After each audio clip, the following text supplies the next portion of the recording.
90 लाख को कलमा पड़ा है। वो 90 लाख 800 साल पहले वो 90 लाख जाके 9 करोड़ हो गए। फिर वो 9 करोड़ जाके आगे चलते चलते 100 करोड़ हो गए। 100 करोड़ हो गए और पहले तो उधर इंडोनेशिया बन गया, इधर 20 करोड़ आ गए, बाजू पाकिस्तान बन गया, इधर बाजू बांग्लादेश बन गया, उधर बाजू अफगानिस्तान बन गया, उधर गए तो उधर मुसलमान, इधर गए तो इधर मुसलमान। अरे हद तो यह है। बाज मर्तबा लोग सोचने लगे कि गरीब नवाज ने इस जमीन पर इतना कलमा पढ़ाया, तारीख गवाह है। किसी ने इस जमीन पर इतना बेशक सुभान अल्लाह, किसी ने इस जमीन पर इतना कलमा नहीं पढ़ाया जितना कलमा 900 साल पहले गरीब नवाज। बेशक सुभान अल्लाह। पूरे मिलके खटके मार के मुर्दा निकाले तो जो की तहारत नहीं दिला सकते। नहीं, कितनी मेहनत कर रहे साहब, करोड़ों अरबों रुपया लगा दे रहे इकट्ठे, उसके बावजूद भी एक को कलमा नहीं पढ़ा सक रहे। मुसलमान कुछ मुसलमान नहीं बना सक रहे, कलमा मट्टी कहाँ पढ़ाएंगे? बात समझ रहे आप? हाँ, नहीं समझ रहे? समझ रहे। आरवी है कहते ना ये बात समझ रहे? खटके मार के थक के बैठ गए ना, छोड़ दिया, फटके ने मार रहे, छोड़ दिया। आओ फिक्र करो, शुक्र करो, जिक्र करो, साहबा वाला काम बोल के मुर्दा निकल गया, थक के बैठ गए। हमको बाबा नहीं हो सकता।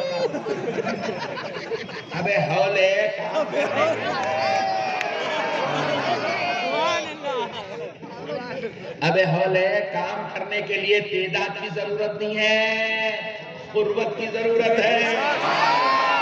गरीब नवाज तेदाद लेके नहीं आए थे, मुस्तफा का नूर लेकर आए थे।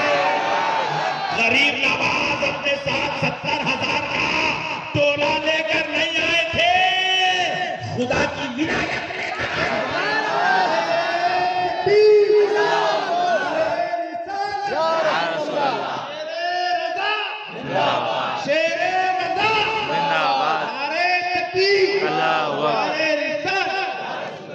बात समझ में आई? तेदाद है। पूरे महाराष्ट्र में एक भी बाप का बेटा नहीं बता सकता ये देखो 40 को मैं कलमा पढ़ाया उनके। बोलो जोर से बोलो। 40,000 खटके मारे बोल के बता सकता, कलमा पढ़ाया बोल के नहीं बोल सकता। मगर हाँ मेरे गरीब नवाज के बेशक सुभान अल्लाह। आरवी में देख ले जितने बैठे हैं सो गरीब नवाज का सदका है। महाराष्ट्र में देख ले जितने बैठे हैं गरीब नवाज का सदका है। हिंदुस्तान भर में देख ले जो 20 करोड़ है गरीब नवाज का सदका है। पाकिस्तान चल के देख जितने मुसलमान हैं गरीब नवाज का सदका है। बांग्लादेश में देख जितने मुसलमान हैं गरीब नवाज का सदका है। इंडोनेशिया में देख ले जितना कलमा पढ़ा जा रहा है मेरे गरीब नवाज। बेशक सुभान अल्लाह। गरीब नवाज का सदका है। इसलिए गरीब नवाज की बारगाह में लोग जो है खाली इंडिया से उर्स में नहीं आते। बेशक सुभान अल्लाह। पूरी दुनिया से आते। ओबामा अमेरिका से गरीब नवाज को चादर नजर करे। बेशक सुभान। तुम कैसे करे जी पैसा? तुम तो इधर के नहीं है ना। बोले इधर के नहीं है तो क्या हुआ, गरीब नवाज तो हमारे हैं ना। गरीब नवाज सिर्फ मुसलमानों के लिए है, मेरे गरीब नवाज हिंदुओं के भी है, गरीब नवाज सिखों के भी है, गरीब नवाज ब्राह्मणों के भी है, गरीब नवाज काफिरों के भी है, गरीब नवाज ईसाइयों के भी है, गरीब नवाज यहूदियों के भी है, गरीब नवाज मजूसियों के भी है, गरीब नवाज मुशरिकों के भी है। इसलिए उनको गरीब नवाज कहा जाता है, मुसलमान नवाज नहीं कहा जाता। अब गरीब जिस तबके में होगा उसको गरीब नवाज। मुसलमान को समझो, मुसलमान गरीब नवाज बहुत बड़ी जात है। हौले मुसलमान समझे नहीं गरीब नवाज। मुसलमान आज एक बात बोलूं, ये कुफरिस्तान था पहले। हाँ, यहाँ कुफ्र था, कुफ्र। यहाँ कुफ्फार रहते थे, ये कुफरिस्तान था। हाँ। गरीब नवाज जब आए, या कोई मुसलमान मौलाना भी नहीं थे, मुफ्ती साहब भी नहीं थे, अल्लामा साहब नहीं थे, पीर साहब नहीं थे, दरगाह भी नहीं थी। हाँ बेशक सुभान बेशक। नवाज जब आए तो यहाँ गुंबद भी नहीं था। सुभान अब जितने गुंबदा दिख रहे ना, ये गरीब नवाज का सदका है। जितने मौलवी दिख रहे ना, ये गरीब नवाज का सदका है। जितने मुफ्ती दिख रहे ना, ये गरीब नवाज का सदका है। जितने पीर दिख रहे ना, ये गरीब नवाज का सदका है। जितने बड़े बड़े दिख रहे हैं, है बड़ो, तुम्हारे सरों पर मेरे गरीब नवाज का साया है। सुभान अल्लाह। गरीब नवाज के सदके में यहाँ मस्जिद भी नहीं थी पहले। मैं कहीं को बोल रहा हूँ, मस्जिद मस्जिद फिर रही डार्लिंग। अरे बोला बेटे, ये मस्जिद थी नहीं, तू जाके 40-40 दिन रह जा रहा। 4-4 महीने जो फिर रहा ना, ये मस्जिद भी गरीब नवाज का। बेशक बोला मैं गरीब नवाज को नहीं मानता, तो मैं बोला घंटी बजा। क्योंकि गरीब नवाज जब नहीं थे तो घंटी थी। गरीब नवाज आए तो अल्लाह अकबर की सदाएं। सुभान अल्लाह। यही बात समझ आ गई मसलों को समझो मुसलमानों। हम देखो, एक बात याद रखो, हम लोग का नबी को देख के कलमा नहीं पढ़े नहीं। या जितने सैयदा हैं ना, ये नबी के दौर के मुसलमान हैं। इन लोगों ने नबी को देख के कलमा पढ़ा। ये नबी की आले पाक है। ये जितने सैयद लोग हैं ना, ये नबी के दौर के मुसलमान। ये जितने हसनी हुसैनी सादात है, ये नबी के दौर के मुसलमान हैं। ये जितने सिद्दीकी हैं, फारूकी हैं, उस्मानी हैं, अलावी हैं, ये नबी के दौर के मुसलमान हैं। बेशक इन्होंने नबी को देख के कलमा पढ़ा। सुभान इनके जो दादा थे हजरत अबू बकर सिद्दीक, तो सिद्दीकियों के दादा ने नबी को देख के कलमा पढ़ा। फारूकियों के दादा हजरत उमर फारूक ने नबी को देख के कलमा पढ़ा। उस्मानियों के दादा हजरत उस्मान ने नबी को देख के कलमा पढ़ा। अलवियों के दादा हजरत मौलाए कायनात अलीउल मुर्तजा, जो हजरत फातिमतुज़ ज़हरा के अलावा दीगर अज़वाज से जो भी औलाद है, उन्होंने नबी के दौर में उनके दादा हजरत अली ने नबी को देख के कलमा पढ़ा। बेशक सुभान अल्लाह। जो हसनी हुसैनी सादात है, उनके दादा इमाम हसन और हुसैन ने नबी को देख के कलमा पढ़ा। मगर हम लोग जो है नबी को देख के कलमा नहीं पढ़े। हमारे जो बाप दादा है ऊपर, किसी के बाप, अब आप लोग कब से मुसलमान है? 1400 साल से नहीं है। कौन कौन पहले सुन? शेख कितने हैं? शेख चांद पाशा, शेख अब्दुल गफूर, ये जो शेख लगे हुए हैं नाम के साथ, ये नबी के दौर के मुसलमान नहीं है। शेख मोहम्मद, जितों के नाम के साथ मोहम्मद लगा हुआ, जितने मिर्जा हैं, जितने बेग हैं, जितने खान हैं, जितने पठान हैं, जितने उद्दीन हैं, ये नबी के दौर के मुसलमान नहीं है। तुम्हारे हमारे बाप दादाओं ने, किसी के दादा ने 900 साल पहले गरीब नवाज से मुलाकात की तो कलमा पढ़ के मुसलमानों, किसी के दादा निजामुद्दीन औलिया महबूब इलाही से मिले तो कलमा पढ़ के मुसलमान हो गए। किसी के दादा बाबा फरीद गंज शकर से मिले तो कलमा पढ़ के मुसलमान हो गए। किसी के दादा को इस्लाम हजरत सैयदुना बंदा नवाज के सुदरात से मिला। किसी को इस्लाम हजरत सैयदुना मखदूम माहिमी से मिला। किसी को इस्लाम हजरत हाजी अली बाबा से मिला। ये बुजुर्गान दीन, ये औलिया अल्लाह हिंदुस्तान की धरती पर आए, खित्ते खित्ते में, कूचे कूचे में फैलते चले गए और जिधर गए कलमा पढ़ाते चले। सुभान अल्लाह। अरे तकबीर, अरे रिसालत, जश्ने सरकारे गरीब नवाज, शेरे रज़ा, शहरे आरवी के सुन्नी मुसलमान, नारे तकबीर, नारे नबी के दौर के मुसलमान नहीं, हम गरीब नवाज के दौर के मुसलमान। बेशक सुभान अल्लाह। ये गरीब नवाज के सदक़े में इस्लाम मिला मेरे भाई। अब आप बोल रहे हैं मानता गरीब नवाज, कहीं को नहीं मानता, कहीं को नहीं मानता।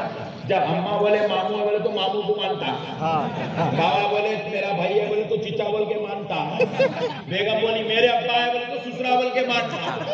जब सबको मानता तो फिर बेवकूफ उनको क्यों नहीं मानता जिनको रब ने वली कहा है, जिनको नबी ने अताए रसूल बना दिया है, जिनको अल्लाह ने सुल्तानुल हिंद बना दिया है, जिनको रब ने ख्वाजाए खाजगान बना दिया है, जिनको रब ने चिश्ती नगरी का राजा बना दिया है, जिसको रब ने इस शान का मालिक बनाया, जो आज भी हिंद की जमीन पर बैठकर पूरे हिंद के मुसलमानों की जान की हिफाजत सुभान अल्लाह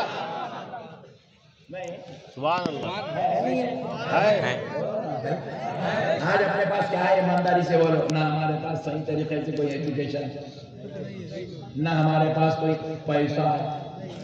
गरीब आदमी वो शटर खोल लेना, महीने को 2-4 हज़ार, महीने को 2-4 लाख रुपए कमा लेना, बुनता उड़ के सो जाता, हिस्सा खत्म। मियाँ भाई की कहानी इतनी है, महीने को 2 लाख रुपए मुसलमान कमा लिया बोले तो पूरे आरवी का सबसे बड़ा मुसलमान है। हाँ भाई, मुसलमान क्या करते, तरकारी बेचना, टमाटे बेचना, पान का डब्बा, किराना स्टोर, ऑटो चलाना, कार ड्राइविंग करना, नहीं तो जो है इलेक्ट्रिशियन बन जाना, प्लम्बर बन जाना, कारपेंटर बन जाना, मिस्त्री बन जाना, नहीं तो कुछ भी नहीं हुआ तो आखिर में चबूतरे पे बैठ के गुटके खाना, जोरों को मारना, अम्मा को गालियां देना, बाबा से लड़ना, मामू से रिश्ता तोड़ लेना, ससुराल वालों से पंगा कर लेना, कोई भी नहीं मिले तो आखिर में मोहल्ले वालों को मार लेके बैठना।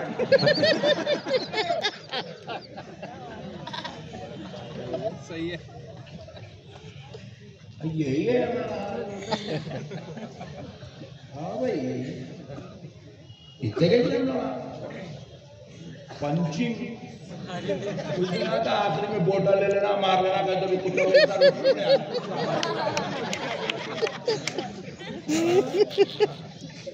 सही बोलो, सही बात सही बात सही बात।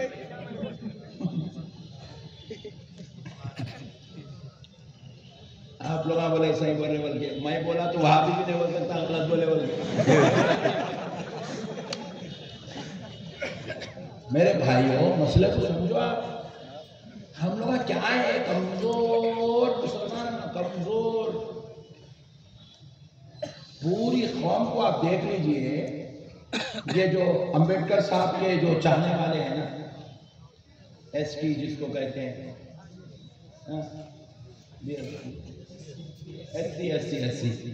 एससी जो है बेचारे, जिनको उन लोग बोले बिछड़ी हुई कौम बोले, इनको जो है आदिवासी बोल के नाम दे दिए, इनको नए नए तरीके से बेचारों को इंसल्ट करते रहते हैं। एक आदमी उनका एक जगह खड़ा होगा तो उनके 10,000 आदमी जमा हो जाते हैं। बेशक बेशक उनको बोल रहे बिछड़ी हुई कौम है, मैं बोल रहा हूँ फिरका दुनिया की सबसे बेहतरीन कौम वही है। बेशक सही बात। एक आदमी को उनके अगर कोई नुकसान पहुंचा तो उसकी तारीख में पूरे हिंदुस्तान के पूरे हिंदुस्तान की वो कौम इतना जमा हो जाती, बिछड़ी हुई कौम। और हमारे पास अगर कोई मुसलमान को तकलीफ हुई बोलो, उन्हें उधर से भागता, और तीसरा तो इतना खतरनाक रहता, उन्हें छोड़ करके वो दसा भी नहीं है, ठहरे हुआ। सही बात है। इतनी चिल्ला कौम अपन अपने को बोलेंगे तो क्या होता है, अपने को शर्म तो भी आती होगी। पूरा उनकी एक जगह तकरीर में पूछा, बुरा माने क्या? नहीं माने। अरे बोला मानो, बुरा मानो। शर्म आती है हमारी, शर्म खत्म हो गई। हम लोग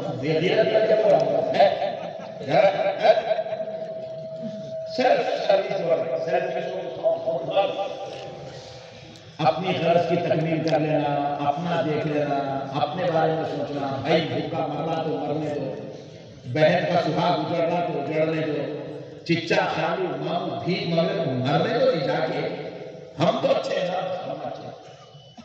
सेल्फिश हो गए हम, सेल्फिश। इंसानियत जो हमारे रसूल ने हमको सिखाई थी, वो नहीं रहे। आज वो इंसानियत हमारे अंदर मुर्दा हो चुकी है, मुर्दा सही बात है। बोलो भाई, मुर्दा हो गई। एक हम कारोबार, अब देखो कई ऐसे हैं तबके में आपको बताऊं, एक आदमी कारोबार में है, मजहब में एक आदमी अगर कारोबार में सेटल है तो दूसरे को सेट करता, फिर दूसरा तीसरे को सेट करता, तीनों मिलकर चौथे को सेट करते, चार मिलकर 10वें को सेट करते। या मुसलमान का कारोबार पहले ज्यादा दिखा, छावा दिखा, नहीं तो पूरे अम्मा उसका इतना मान है, इतना मान है, हराम का है तो काफिर है।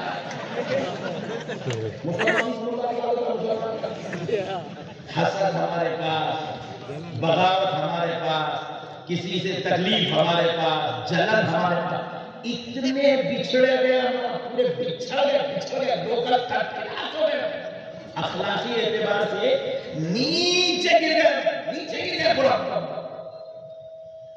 नीचे गिर गए। फिर भी उसके बावजूद अल्हम्दुलिल्लाह हमारा मुकाम है हिंदुस्तान में,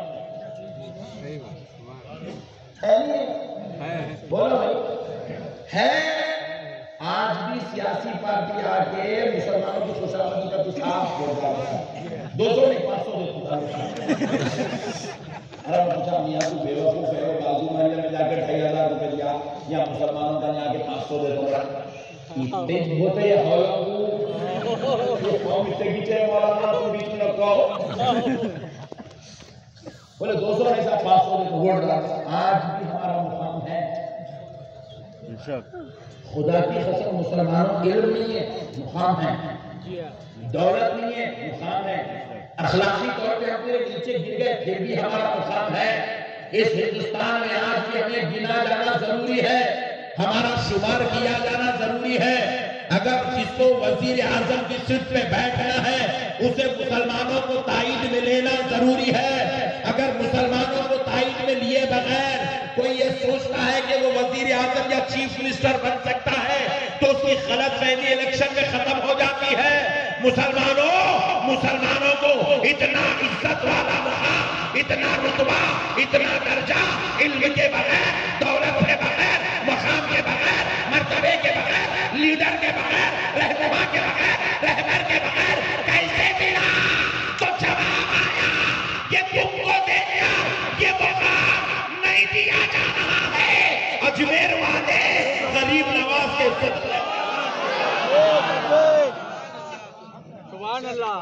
नवाज का सदका है। मुसलमानों, आज भी तुम्हारी शान बनी हुई है, ये बुजुर्गों का सदका है, इनकी निगाह करम हमारे ऊपर बनी हुई है, हमारे ऊपर। आज भी अल्हम्दुलिल्लाह मुसलमानों पर जब जुल्म होता है तो मुसलमान की ताईद में नालायक मुसलमान खड़ा नहीं होता, मगर ये मेरे गरीब नवाज का फैजान है, एक हिंदू हमारी ताईद में उठ के खड़ा होता है। ये फैजान है गरीब नवाज। गरीब नवाज को तुम बच्चों का खेल मत समझो मुसलमानों, आज तुम हिंदुस्तान में शान से जी रहे हो, ये फैजान है गरीब नवाज। बेशक ये सदका है गरीब नवाज है। आज हमारे पास बाज बेवकूफ लोग नया मिशन चलाए।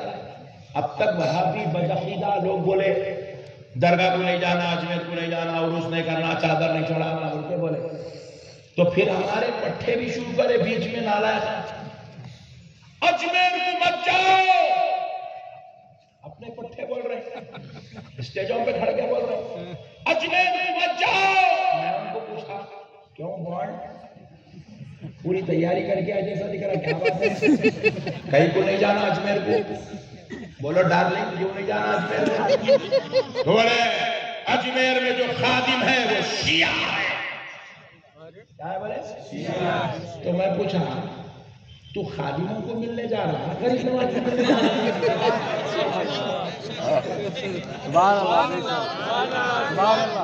बोलो भाई नहीं सुभान अल्लाह को बोलो, तुम किससे मिलने जा रही है? बोलो तो हमारे खादिमों से क्या लेना देना? सही बात। मैं मौलाना कर, कल से कोई भी मदीने को भी नहीं जाना। वहाँ पे वाबी है, वहाँ क्या पूरे उद्दाना बैठे हैं, वहाँ पूरे फातिहा पढ़ने वाले बैठे हैं, वहाँ पे वाबी है। वहाँ या रसूल अल्लाह बोले जल जाएंगे, वहाँ या रसूल अल्लाह बोलने वाले बैठे हैं, वहाँ भी तो बदअकीदे बैठे हुए हैं। जब बदअकीदों के बीच में आमिना के लाल की ज़ियारत हो सकती है, उसके लिए हजारों रुपया लगा के सफर कर सकते हैं, तो फिर जिसके सदक़े में हिंद में सांस ले रहे उस गरीब नवाज की ज़ियारत। मसलों को समझो मुसलमानों, ये मुनज़्ज़म साजिश है सुन्नियत के मरकज को तोड़ने की। गरीब नवाज की बारगाह अब से नहीं, और सिर्फ हिंदुस्तान की नहीं, पूरे हिंद की हिमायत के लिए अल्लाह रब्बुल इज्जत ने उसको राजस्थान की धरती पे बिठा दिया। पूरे हिंद की हिमायत के लिए, पूरे एशिया की हिमायत के लिए। मैं आपको एक बात बताऊं तो आप ताज्जुब में पड़ जाएंगे। मैं बयान करने के लिए फीजी गया था। फीजी, आपको मालूम होना चाहिए ये दुनिया का बिल्कुल लास्ट कंट्री है। इसके बाद पानी पानी है, पानी है, दुनिया च नहीं है, जमीन च नहीं है। बिल्कुल एक छोटा सा आइलैंड है जिसके अंदर 9 लाख लोग हैं, जिसमें जो है 1 लाख मुसलमान हैं। मैं जब वहां गया, वहां से लोग जो है इंडिया की तरफ कभी आई च नहीं। वो 1 लाख जो मुसलमान है उसमें से आप यकीन मानिए 100-200 आदमी आए होंगे इंडिया में, बाकी पूरे वहीं पैदाइश वहीं के, उन लोग वहीं रहते, वही मुल्कों में उनका जीना गुजरना बसरना सब है उनका। मुझे बयान के लिए बुलाया, मैं 2 बार फीजी को गया। आप यकीन मानिए हिंदुस्तान वाला गरीब नवाज से उतनी मोहब्बत नहीं करता, फीजी वाला फीजी में रह के गरीब नवाज से जितनी मोहब्बत करता। उठते बैठते चलते फिरते या गरीब नवाज, या गरीब नवाज, या गरीब नवाज, या गरीब नवाज बोल रहा हूं। हद तो ये है उसकी कार पे लिखा हुआ या गरीब नवाज, उसके घर के दरवाजे पर लिखा हुआ या गरीब नवाज। इतनी मोहब्बत उनके दिलों में। हालांकि हिंदुस्तान से जाने वाला मैं पहला आलिम दीन वहां पे, कोई इधर के उलमा भी उधर नहीं गए, दूसरे कंट्री से अगर के वहां उलमा आए थे, लेकिन मैं तक गया था इंडिया का कोई आलिम भी वहां नहीं पहुंचा। बाद में 1-2 और उलमा इंडिया से गए, लेकिन आप जरा गौर कीजिएगा कि जब इंडिया से भी लोग नहीं जा रहे, वो इंडिया को नहीं आ रहे, मगर मेरे गरीब नवाज का रूहानी फैजान कैसा है कि आप हम अपने घर पे अम्मा का बाबा का नाम लिखे, अपने घर पे गरीब नवाज का नाम लिखे। ये गरीब नवाज का रूहानी फैजान है, रूहानी फैजान है गरीब नवाज। मेरे प्यारे बुजुर्गों, गरीब नवाज हमारी जान है। आप गरीब नवाज को नहीं समझे, गरीब नवाज क्या है। एक और बात बता दो आपको, हम लोग आज पूरी कोशिश करके एक मुसलमान एमएलए को नहीं जिता सक रहे। हम लोग नहीं समझे, आप लोग समझे। आर्मी में इतने मुसलमान है, इतने लोग वोट डाले थे मुसलमान एमएलए बन जाता, मगर हमारे पटके नहीं करते। हम आज जिताएंगे एमएलए। उन्हें थोड़ा बीजेपी को जाता, थोड़े कांग्रेस को जाते, थोड़े वो शरद पवार साहब सलाम बोलते, उन्हें अजीत पवार साहब मैं तुम्हारे साथ हूँ। उन्हें क्या करता, मायावती को लेके आ जाता यूपी से, तुम आओ महाराष्ट्र में, बोलता हत्ती को लेके आ जाओ। फिर हमारे तेलंगाना के केसीआर साहब भी घुस गए यहाँ पे, थोड़े लोग हमको भी डाल देते, बटे हुए मुसलमान। सही बात है, आप समझ रहे मेरी बात? मैं मोहब्बत से बोल रहा हूँ, मगर एक एक बात 1-1 हज़ार करोड़ की है। हम लोग बटे हुए, हम लोग यहाँ बटे हुए, एक एमएलए को हम नहीं जिता सकते। एक एमएलए भी ये नहीं बोल सकता मैं मुसलमानों की वजह से जीता, पूरे के पूरे आर्मी के मुसलमान मेरे को वोट डाले, नहीं बोल सकता कोई भी। सही बात। उसको 15%, 10% मुसलमान वोट डालते, बाकी के 90% बढ़ जाते, इधर उधर हो जाते पूरे। हम एक एमएलए को नहीं जिता सक रहे, एक बात को जहन में रखो। आर्मी में एक मुसलमान चेयरमैन को हम चेयरमैन नहीं बना सक रहे, हम नहीं बना सक रहे हम। हमारे अंदर यूनिटी नहीं है। हम एक कारनामा नहीं कर सकते। हम एक एमएलए को खड़ा करके पट्टे को हम लोग लाए, पूरे हिंदुस्तान में नहीं बोल सकते ऐसा, हैदराबाद के चंद इलाकों को छोड़ के। मगर समझो मुसलमानों, जो कौम एक एमएलए को इंतखाब नहीं कर सकती, मगर इस कौम को मालूम होना चाहिए कि गरीब नवाज कौन है। गरीब नवाज जब मदीने की धरती से सफर करके धरती हिंद पर तशरीफ लाए तो गरीब नवाज ने यहाँ का इतना कलमा पढ़ाया कि यहाँ इस्लामी हुकूमत कायम हो गई। इस्लामी हुकूमत, जोर से बोलो। अब मैं इंडोनेशिया की बात नहीं कर रहा हूं, अब मैं अफगानिस्तान की बात नहीं कर रहा हूं, अब मैं हिंदुस्तान की बात कर रहा हूं। यहां इस्लामी हुकूमत कायम हुई और 1-2 साल 25-50 साल हुकूमत नहीं चली। मुसलमानों को जब गरीब नवाज के सदक़े में हुकूमतें मिली तो गरीब नवाज का फैसला ऐसा रहा, 1000 साल तक मुसलमान इस जमीन पर हुकूमत करते हैं। कितने हजार साल तक? 1000 साल। 1000 साल तक मुसलमान क्या हुकूमत करते रहे। ये गरीब नवाज का सदका है, ये गरीब नवाज का फैजान। 1000 साल तक मुगलाई सल्तनत भी आई, गरीब नवाज का सदका लेकर। आदिल शाही सल्तनत आई, गरीब नवाज का सदका लेकर। निजाम हुकूमत आई, आसिफ शाही हुकूमत आई, गरीब नवाज का सदका लेकर। कुतुब शाही हुकूमत आई, गरीब नवाज का सदका लेकर। अकबर बकरा की हुकूमत आई, गरीब नवाज का सदका लेकर। आज कहाँ है मेरे भाई? क्या बात थी, हम 1000 साल तक हुकूमत कर रहे थे, क्या बात थी। आज हमारे पास हुकूमत तो हुकूमत, एक एमएलए नहीं है हमारे पास। उन्होंने 1000 साल तक हुकूमत करे, वजह क्या थी? वजह बता देता हूं, ईमान ताजा हो जाएंगे। औरंगजेब इतने बड़े बादशाह थे, आप तारीख की किताबें उठा के देखिए। मैं कोई अपने घर से लाके नहीं बोल रहा हूं, जो किताबों में लिखा हुआ है, जो तारीख उनकी लिखी हुई है, आप उनकी तारीख उठा के देखेंगे तो आपको पता चलेगा कि औरंगजेब इतने बड़े बादशाह थे, उतने बड़े मनसब पर, शान व अजमत के जलील मुकाम पर, बादशाह तो सल्तनत का एक बेहतरीन शाहकार होने के बावजूद भी जब औरंगजेब का वक्त विसाल आ रहा है, उससे पहले औरंगजेब अपनी दौरे सल्तनत में पूरे हिंदुस्तान के औलिया अल्लाह के दर दर पे जाकर उनकी चौखटें चुन चुन की जियारत कर रहे हैं। बंदा नवाज की बारगाह में जाओ, औरंगजेब वहां भी आए। मखदूम माहिली के पास जाओ, औरंगजेब वहां भी आए। दिल्ली में निजामुद्दीन औलिया की चौखट से पूछो, औरंगजेब वहां भी आए।